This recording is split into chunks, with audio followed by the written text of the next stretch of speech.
अऊज़ु बिल्लाहि मिनश शैतानिर रजीम।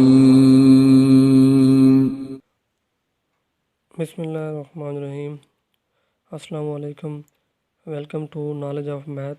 आज की इस वीडियो में हम देखेंगे कि galvanometer, volt meter, ammeter, ohm meter and rheostat में क्या डिफरेंस है और इनमें आपस में क्या कंपैरिजन है।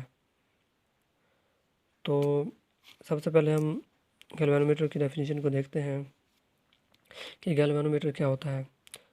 A device which is used to detect the passage of current in a circuit is known as galvanometer।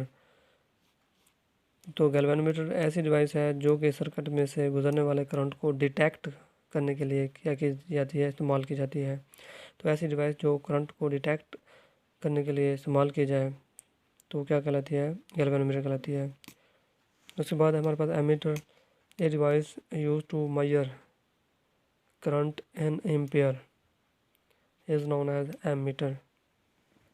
तो ऐसी डिवाइस जो करंट को एम्पियर में किसी सर्किट से गुजरते हुए इस्तेमाल की जाती है वो क्या कहलाती है, हमारे पास एमीटर कहलाती है। इसी तरह ए डिवाइस, वोल्ट मीटर को डेफिनेशन को देखते हैं कि a device that is use to measure voltage या potential difference is known as voltmeter. उसके बाद ohmmeter, a device which is used to measure resistance in ohm is known as ohm meter। तो यहाँ पे हम देखें तो galvanometer क्या है, वो सर्किट में से गुजरने वाले करंट को डिटेक्ट करने के लिए इस्तेमाल किया जाता है।